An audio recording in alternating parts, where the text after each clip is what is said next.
মূর্তি ভাঙতে আসছে, আর কিছু নামদারি মুসলমান আছে এদের সুকেশের ভিতরে মূর্তি সাজায় রাখে। জোরে কোন না নাউজুবিল্লাহ। নবীর খাসালতে খাসালত ধরতে হবে, নবীর চরিত্রে চরিত্রবান হতে হবে, নবীদের আদর্শে আদর্শবান হইতে হবে, তাহলে আমরা মুসলমান, না হলে নামদারি মুসলমান। কি বলেন ঠিক কিনা? আমার বন্ধুরা, আমার গভীর মনোযোগ দিন। জিবরাইল আলাইহিস সালাম আল্লাহ নবীর সঙ্গে দেখা রাস্তায় ডাক দিয়া বলে, হুজুর আপনার বয়স কত? জিবরাইল আলাইহিস সালাম জিজ্ঞা, হুজুর আপনার বয়স কত? হুজুর বলে, জিবরাইল, ভাই জিবরাইল তুমি বলো তোমার বয়স কত?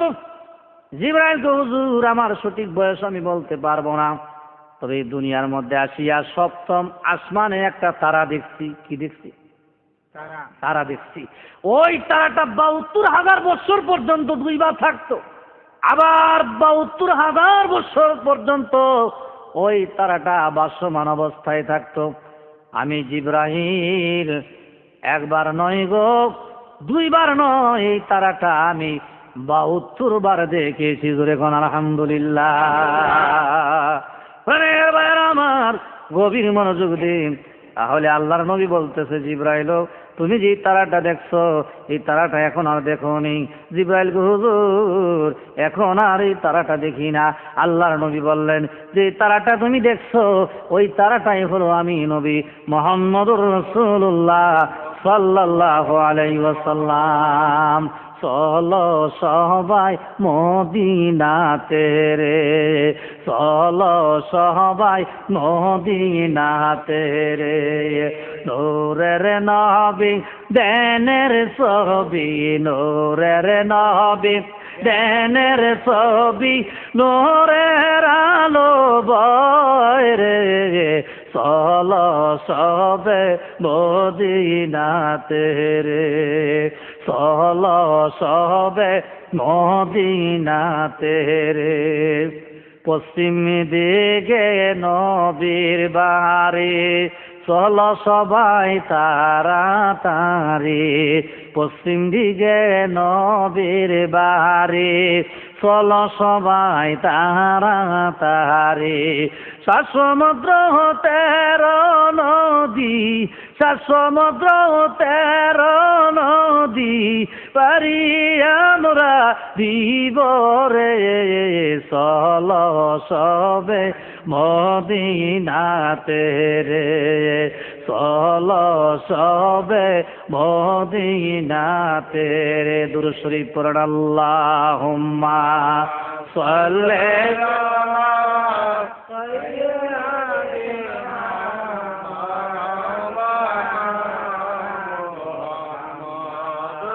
আলা আলি সাইয়্যিদিনা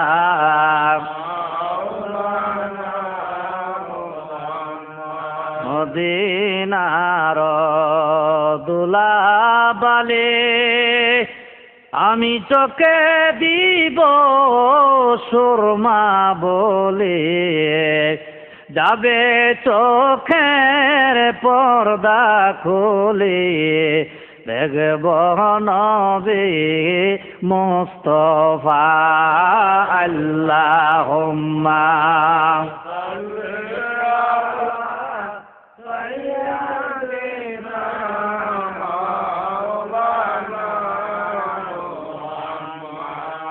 ওয়ালা আলি সাইয়্যিদিনা।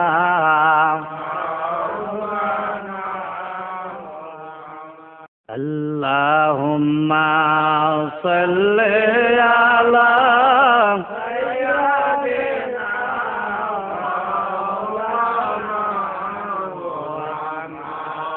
ওয়ালা আলি সাইয়্যিদিনা।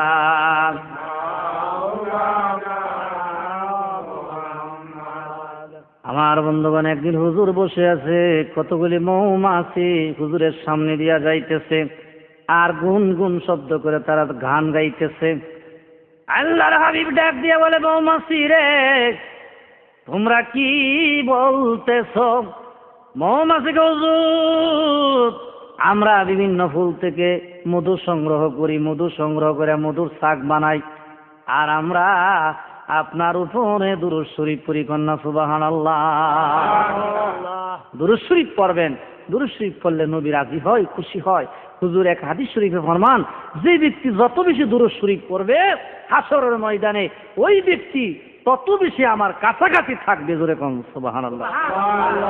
কিতাবের মধ্যে দেখেছি আল্লাহ পাকের হাবিব রাহমাতুল লিল আলামিনকে আবু বকর সিদ্দিক দাওয়াত দিছে, হুজুর আমার বাড়িতে আপনার দাওয়াত। সঙ্গে সঙ্গে হুজুর দাওয়াত কবুল করছে। বিবি ডাক দিয়ে বলে, স্বামী নবীরে কি দিয়ে আপ্যায়ন করবেন, কি দিয়ে খাওয়াবেন? আমাদের তো মেহমানদারি করার তেমন কোনো সামর্থ্য নাই। স্বামী গো, কিছু টাকা পয়সা আমার কাছে আছে, আপনি যান এগুলি নিয়ে বাজারে। বাজারের মধ্যে যখন গেছে, বিশাল বড় একটা মাছ 400 থেকে 500 দিরহাম দাম হইতেছে। আবু বকর কয়, আমি গরিব মানুষ, ইসলাম ধর্ম গ্রহণ করার আগে আমার কাছে বহুত টাকা পয়সা ছিল, যেই দিন থেকে আমি কলমা পড়েছি সব আমি ইসলামের নামে বিলায়ে দিছি। এখন আমি গরিব, এত বড় মাছ নেওয়া সম্ভব না। যেই ব্যক্তি মাছ বিক্রি করবে সে বলতেছে, হে আল্লাহর নবীর সাহাবী আবু বকর, আপনারা আমি চিনি, আপনি যায়েন না, আপনি শুনেন, টাকা পয়সা লাগবে না, বিনা টাকায় আপনারা আমি মাছ দিয়ে দিলাম। কন্যা আলহামদুলিল্লাহ। নারায়ে তাকবীর, নারায়ে তাকবীর।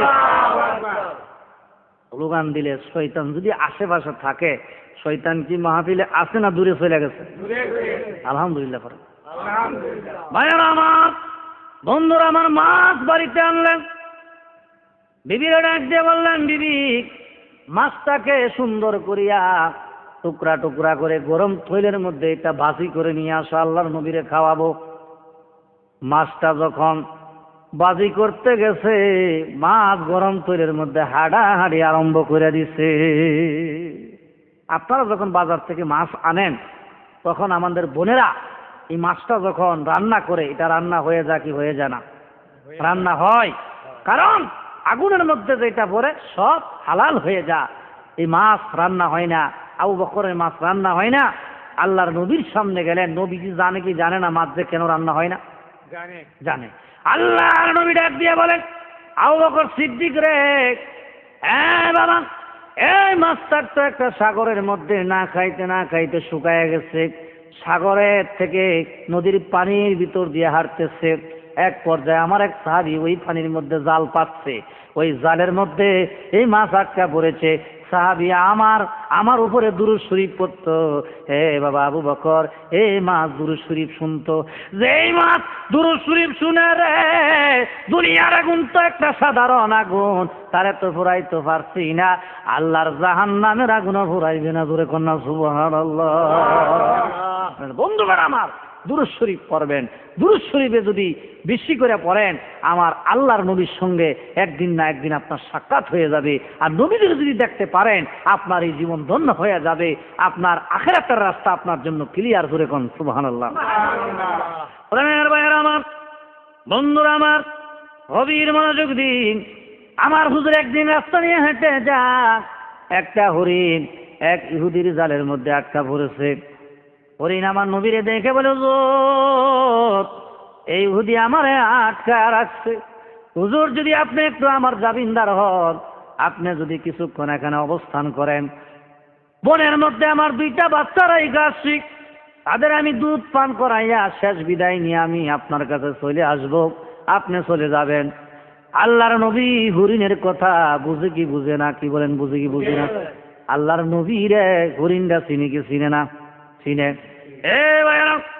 ইয়াকুব আলাইহিস সালাম আল্লাহর একজন নবী, তার সন্তানের নাম ছিল হযরত ইউসুফ আলাইহিস সালাম। বিশাল বড় লম্বা ঘটনা, আমি সেই দিকে যাব না। তাফসীরের মধ্যে আছে, ইউসুফ আলাইহিস সালামের অন্য ভাইয়েরা বাবার কাছ থেকে বেড়াইতে কইয়া ইউসুফরে লইয়া গেল, বহু দূরে নিয়া ইউসুফের জামাটা খুইলা একটা কূপের মধ্যে ফেলে দিয়েছে। ফেলে দেওয়ার পরে ইউসুফের ভাইয়েরা ইচ্ছা করে একটু দেরি করছে, এত আগে যাব না, অন্যদিন তো আগে যাই, আগে গেলে বাবা বুঝা লাইব, একটু দেরি করছে। সন্ধ্যা সময় বাবার সামনে গিয়া বলে, বাবা ও তোমার ইউসুফরে বাগে খাইছে। ডাক দিয়া বলে, এখন নবী কোন বাগে খাইছে রে, এটার প্রমাণ কি? ছেলেরা বলতেছে, বাবা এই যে জামার মধ্যে রক্ত লাইগা আছে, বিদামিন কাজিব, তাফসীরের মধ্যে আসছে বিদামিন কাজিব, মিথ্যা রক্ত, অর্থাৎ একটা বকরির বাচ্চা জবাই কইরা এই জামার মধ্যে লাগাইছে, এটা হলো মিথ্যা রক্ত। জোরে কোন নাউজুবিল্লাহ। এই জামাটা উল্টায় পাল্টে আল্লাহর নবী ইয়াকুব আলাইহিস সালাম দেখতেছে, আর ডাক দিয়া বলে, এই আমার সন্তানেরা রে, তোমরা মিথ্যা বলতেছো, আমার বিশ্বাস হয় না। আরেক ছেলে গো, বাবা আমরা কথা বিশ্বাস করতো না, যে বাঘে খাইছে এই বাঘ ধরে দুই যান। সুরের বউর বড় গলা, সুরের বউর কি বড় গলা, যে চুরি করে তার আবার সিনাজুরি বেশি তাই, কি বলেন ঠিক কিনা? সমাজের মধ্যে দেখবেন যারা খারাপ মানুষ, যারা আল্লাহ রাসূলকে মানে না, যারা তরিকা মতো চলে না, যারা ফিরে আউলিয়ার কাছে যায় না, যারা এলোমেলো চলাফেরা, তারা ওই বড় বড় কথা কয়, কি বলেন ভাই সাহেব, ঠিক না? আমার ভাইয়েরা গভীর মনোযোগ দিন। একজন ছেলে ওইটা দাঁড়ায় কইল, ঠিক আছে বাবা আমরার কথা বিশ্বাস করতো না, একটা কাজ করছে, এই বাঘটা খাইছে, এই বাঘরা দৌড়া লইয়া কম দিহি বাঘের কাছে গেলে, জেতা বাঘের কাছে গেলে ফেরত আসতে পারবে? আসতে পারবে? সম্ভব না। বাঘ কব, আয় আয় তোরে ভেড়ের ভিত্তে বুড়ি, বাঘের কাছে যাইতে পারে না। হঠাৎ করে দেখে একটা বাঘিনী বাচ্চা হারাইছে, দুইটা বাচ্চা ছিল, কোথায় যেন হারাইয়ে গেছে, বনের ভিতরে পায় না, জঙ্গলের ভিতরে খুঁজতেছে, পায় না। বাঘ না খাইতে দুর্বল, শুয়া পড়ছে জমিনে। ইয়াকুব নবীর সন্তানেরা, ইউসুফের ভাইয়েরা কয়, এটারে ধরছে, বাঘের গলার মধ্যে লাগাইছে রশি লাগাইয়া ইয়াকুব নবীর সামনে আইনা বলতেছে, বাবা বাবা গো, এই বাঘ তোমার ইউসুফরে খাইছে গো বাবা। ইয়াকুব আলাইহিস সালাম আল্লাহর একজন মহান পয়গম্বর, যখন শুনছে এই বাঘে আমার ইউসুফরে খাইছে, আল্লাহর নবী চোখের পানি রাখতে পারেন, তোরা হাত বাড়াইয়া বাঘের পিঠের মধ্যে হাত দিয়ে বলে, বারে কি অন্যায় করছে, তোর কি ক্ষতি করছে আমার ইউসুফ, যার কারণে তুই খাইলি রে বাঘ? বাঘ তো, আল্লাহ গো, আমারে তো তুমি জবান দিছো না, আমি বনের একটা পশু, আমারে তুমি জবান দাও, তোমার নবীর পক্ষে আমি কথা বলবো, নবীর পক্ষে আমি আসি থাকবো। আল্লাহ গো, যা, নবীর পক্ষে কথা বলার জন্য তোর তো জবান নাই, আমি তোর জবান দিয়ে দিলাম। চিৎকার মেরে কন্যা সুবহানাল্লাহ। বাঘ বলতেছে চোখের পানি ছেড়ে দিয়া, ইয়াকুব নবী গো, তোমার সন্তান ইউসুফরে আমি খাই নাই। জোরে জোরে কন্যা আলহামদুলিল্লাহ। এখন ইয়াকুব আলাইহিস সালাম ক, তোমরা আমার সন্তান, ইউসুফ আমার সন্তান, ভাই হয়ে বাইরে তোমরা হত্যা করছো, তোমরা ভাই হয়ে ভাইয়ের ক্ষতি করছো, আমি বিচার করব না, আমি আল্লাহর আদালতে বিচার দিয়ে রাখলাম। হাসরের ময়দান যেদিন কায়েম হবে, আল্লাহ তাবারক ওয়া তাআলা তোমাদের বিচার করবে। তো বন্ধুগণ আমার, ইয়াকুব আলাইহিস সালাম হযরত ইউসুফ আলাইহিস সালাম পড়লেন কূপের মধ্যে। কোথায় পড়লেন? কূপের মধ্যে পড়ছে। আল্লাহ বলে, জিব্রাইল তুমি কোথায় আছো? জিব্রাইল কো, আমি আছি আল্লাহ সিদরাতুল মুনতাহা। আল্লাহ ডাক দিয়ে বলে, জিব্রাইল সিদরাতুল মুনতাহার মধ্যে থাকিস না, তাড়াতাড়ি দৌড়ায় যাও, আমার ইউসুফ রে তার ভাইয়েরা কূপের মধ্যে ফেলে দিচ্ছে, তুমি তাড়াতাড়ি গিয়ে একটা নূরের পাখা বিছায়া দাও। ইউসুফ হইল আমার মেহমান। ইউসুফ হইল কে? আল্লাহর মেহমান। মানে বন্ধুগণ, আল্লাহর মেহমান যারা হয়, আল্লাহর মেহমানের ইজ্জত আল্লাহ নিজেই দেই। কন্যা আলহামদুলিল্লাহ। আল্লাহ জিব্রাইল আলাইহিস সালাম রে কয়, জিব্রাইল তাড়াতাড়ি বেহেশতের মধ্যে যাও, বেহেশত থেকে গিয়া ফল মূল নিয়ে আসো, আঙ্গুর আপেল এগুলি নিয়ে আসো, আমার বন্ধুরে খাওয়াও, যেহেতু বন্ধু আমার মেহমান। ঘুরে ঘুরে কন্যা সুবহানাল্লাহ। আপনারা মেহমানের সম্মান করেননি? করেন, কিন্তু সকলে না। অনেকে আছে বাড়ির সামনে দেখলে আগেই বিদায় করে দেয়, দোস্তু দোয়া করিস, আগামী বুধবারে তোর সাথে দেখা হবে, বাড়িতে নিলে খাওয়াই তুই। আমরা হইলাম এরকম মুসলমান। আল্লাহ মেহমানের ইজ্জত দেয়, আল্লাহর নবী মেহমানের সম্মান করে। জোরে কোন সুবহানাল্লাহ। ভাইয়েরা আমার, বন্ধুরা আমার, আল্লাহ পাক ইউসুফরে নূরের পাকা বিছাইয়া দিতে, হেফাজতে রাখতে। যাই হোক, আমি সেই দিকে যাব না। আমার মূল ঘটনা হলো, ইহুদি যখন এক হরিণ ডাক্কা রাখছে, হরিণ বনের মধ্যে যায় বলতেছে, মা রে, ও বাবারা, জীবনের শেষ দুধ পান করে না। কেন গো মা, কি হয়েছে বলো? বলতেছে, বাবা রে, ও মায়েরা, আল্লাহর নবী রাহমাতুল লিল আলামিন জামিনদার বানাইয়া আমি তারে সেখানে রাইখা আমি তোমাদের দুধ পান করাইতে আইছি হুকুম নিয়া। বাবার আমারা দুধ পান করো, জীবনের শেষ দেখা দেখা দাও রে, আর কোনদিন আমার দেখা পাবে না। এ বন্ধুরা, নবীর পাগলেরা আশেকেরা গভীর মনোযোগ দিন। সঙ্গে সঙ্গে তারা বলতেছে, মা আল্লাহ নবীরে কেন জামিনদার বানাইতে গেলাম? আমরা দুধের মধ্যে দুধের স্থনে মুখ লাগাইবো না, চলো আল্লাহর নবীরে মুক্ত না করা পর্যন্ত আমরা দুধের স্থনে মুখ লাগাইবো না। জোরে গণ সুবহানাল্লাহ। বন্ধুগণ আমার, এই দৃশ্য দেখিয়া বনের হরিণ গেলে কি ফেরত আর আসে? এই দৃশ্য দেখিয়া ওই বিদুর্মী সঙ্গে সঙ্গে কলমা পড়ে মুসলমান হয়ে গেছে। পরন কলমাটা লা ইলাহা ইল্লাল্লাহ।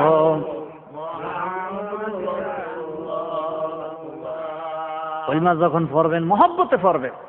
আবু লাহাবের ইন্তেকালের সময় আসে, হুজুর সামনে গেলেন।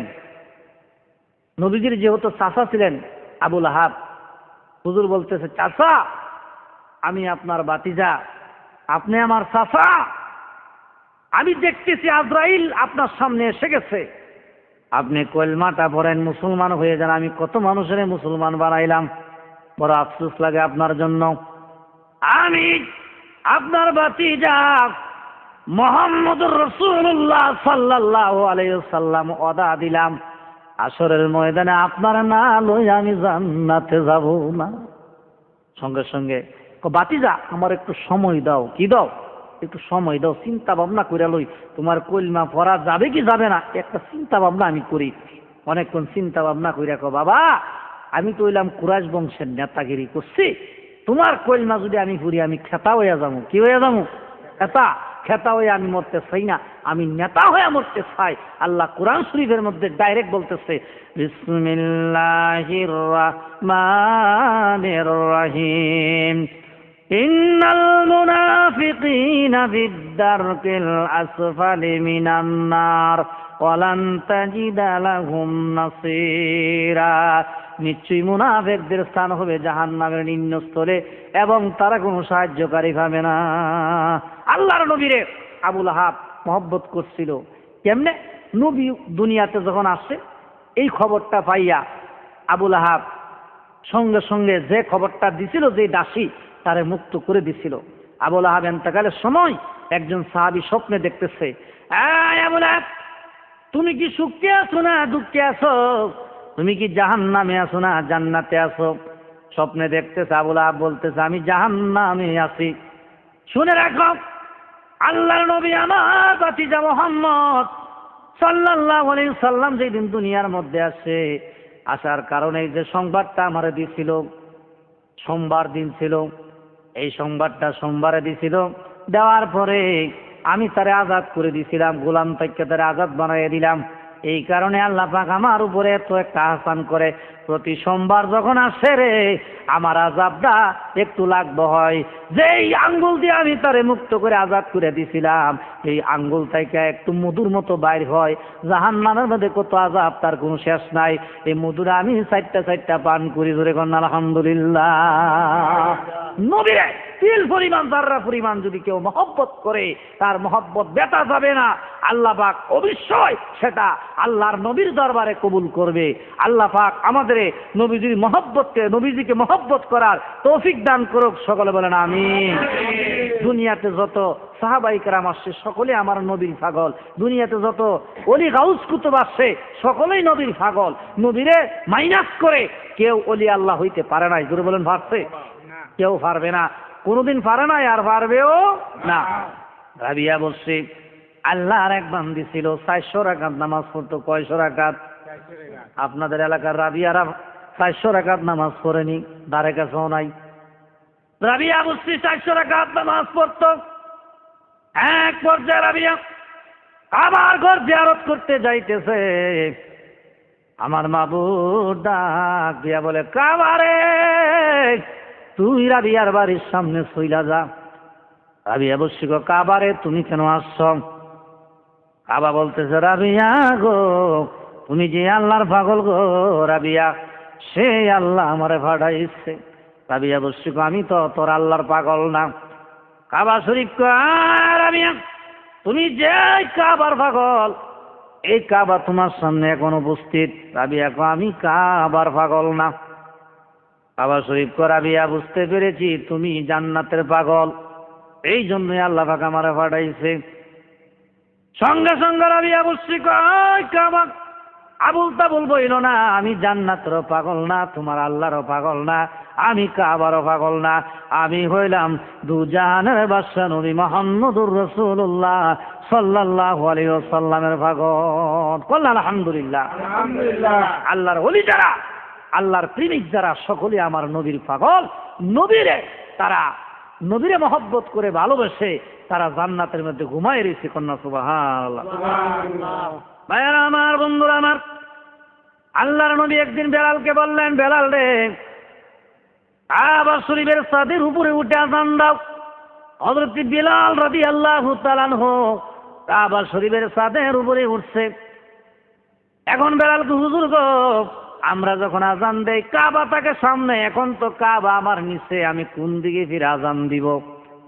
আল্লাহর নবী কো বেলাল রে তুমি কি জানো না তোমার নবীরে না বানাইলে কাবা বানাইতো না? তুমি আমার দিকে ফিরে আযান দাও, দাও রে বেলাল, তোমার আযান হইয়া যাবে। জোরে কোন আলহামদুলিল্লাহ। আশিকে রাসূলরা আমার নবীর পাগল। জোরে বলুন কার পাগল? নবীর পাগল। আমরা কার পাগল? নবীর পাগল। ভাইয়ারা আমার, বন্ধুরা আমার, সেই নবীর সাথে কেউ যদি বেয়াদবি করে, কেউ যদি দুশ্মনী করে, আল্লাহ তাবারক ওয়া তাআলা তারা ছাড় দিবে না, তার বিচার অবশ্যই করবে। জোরে বলুন ঠিক কিনা? নবী যদি ক্ষমা করে দেয় সে ক্ষমা পাবে, নবী যদি ক্ষমা না করে সে ক্ষমা পাবে না। মুসা আলাইহিস সালামের একজন সাহাবী মনে পড়ে গেছে ওই লোকের কথা, মুসা নবীর সাহাবীর কথা। মুসা আলাইহিস সালাম কৌতুর পাহাড় থেকে সওয়াল জব করিয়া বাড়িতে যখন গেছে, বাড়িতে ঢুকছে, পরের দরজা খুইলা দেখে একটা গুইসাপ দেখা যায় বিছনার মধ্যে। ডাক দেয়া বলে গুইসাপ কি করে আসলো রে? মুসা নবীর সাহাবীর নাম ছিল আবুল হারেসা। ডাক দিয়া বলে আবুল হারেসা রে তুই কই গেলি? আবুল হারেসা গুইসাপ ওই আবুল হারেসা। আবুল হারেসা বললেন না তুমি আমার জবান দাও, তোমার বন্ধুর সঙ্গে আমি কথা বলি। মুসা আলাইহিস সালামের সঙ্গে কথা বলার জন্য আবুল হারেসার আল্লাহ জবান দিছে। আবুল হারেসা ডাক দিয়া বলে মুসা নবী গো এই যে তাওরাত কিতাব নামাইলাম, তাওরাত কিতাব নামায়া আমি দেখতেছি আপনার নাম হলো 7 জায়গার মধ্যে, আর আখিরি জামানার পয়গম্বরের নাম হলো 72 জায়গায়। আমার হিংসা হইল, একটা একটা করে নাম কাটলাম। নাম যখন কাটছি গো সঙ্গে সঙ্গে আল্লাহ পাক আমার চেহারা আসিল মানুষ গুইসাপ বানাইয়া দিছে। নাউজুবিল্লাহ। নাউজুবিল্লাহ। বন্ধুগণ আমার, নবীর সাথে দুশ্মনী করার কারণে আল্লাহ পাক তারে গুইসাপ বানাইয়া দিছে। মুসা কো কাজটা তুই কি করলি? যেই নবীরে না বানাইলে আমি মুসা নবী দুনিয়াতে আসতাম না, যেই নবীরে না বানাইলে আল্লাহ আসমান বানাইতো না, যেই নবীরে না বানাইলে আল্লাহ জমিন বানাইতো না, যেই নবীরে না বানাইলে আল্লাহ পাক এই দুনিয়া সৃষ্টি করতো না রে, সেই নবীর সঙ্গে বেয়াদবি করছস, আমি কি করব? আল্লাহ ডাক দিয়ে বলে মুসা রে এই আবুল হারেসার হায়াত আমি বাড়াইয়ে দিলাম। আল্লাহর নবী রাহমাতুল লিল আলামিন কাফেরদের অত্যাচারে যেদিন মক্কা থেকে মদিনায় হিজরত করবে, এই গুইসাপ বৈশা আছে, আল্লাহ পাক তার হায়াত বাড়াই দিছে, সেই পর্যন্ত অপেক্ষা করতেছে। আবু বকর সিদ্দিকের উরাতের উপর মাথা রেখে আল্লাহর নবী সঙ্গে সঙ্গে সেখানে যেন আল্লাহর নবী ঘুমাইতেছে। জোরে কোন সুবহানাল্লাহ। ওই গুইসাপ নবীজির চেহারা দেখার জন্য পাগল হয়ে গেছে। এখন আবু বকর সিদ্দিক গর্তগুলি বন্ধ করে রাখছে, গুইসাপ নবীজির দেখতে পারতেছে না। এক পর্যায়ে আবু বকরের পায়ের মধ্যে দংশন করছে। পায়ের মধ্যে যখন দংশন করছে সঙ্গে সঙ্গে নবীজির ঘুম ভেঙে গেছে। বাবা কেন কাঁদতেছ? হুজুর এই গুইসাপটা আমার ধ্বংস করছে। আল্লাহর নবী দেখা চিনছে কি চিনছে না? আল্লাহ নবী দেখা চিনছে। আল্লাহ নবী তোর নাম আবুল হারেসা না? মুসা নবীর সাহাবী না তুই? জি। সঙ্গে সঙ্গে আল্লাহর নবী বলতেছে আবুল হারেসা রে তুই আমার নামের মধ্যে কলম লাগাইছ। আমি হইলাম দয়ার নবী, আমি হইলাম মায়ার নবী। তাইফের মানুষ আমাকে মারছে, আমি তাদের মাফ করে দিছি। সঙ্গে সঙ্গে আমিও তোরে মাফ করে দিলাম। জোরে কোন সুবহানাল্লাহ। পাইলে নিরালাই গো নবী, পাইলে নিরালাই, বলেন পাইলে নিরালাই গো নবী, পাইলে নিরালাই। আমার মনের যত ব্যথায় আছে, মনের যত কথাই আছে, বলতাম আমি নিরালায়, পাইলে নিরালায় গো নবী, পাইলে নিরালায়, হায় হায় পাইলে নিরালায় গো নবী, পাইলে নিরালায়।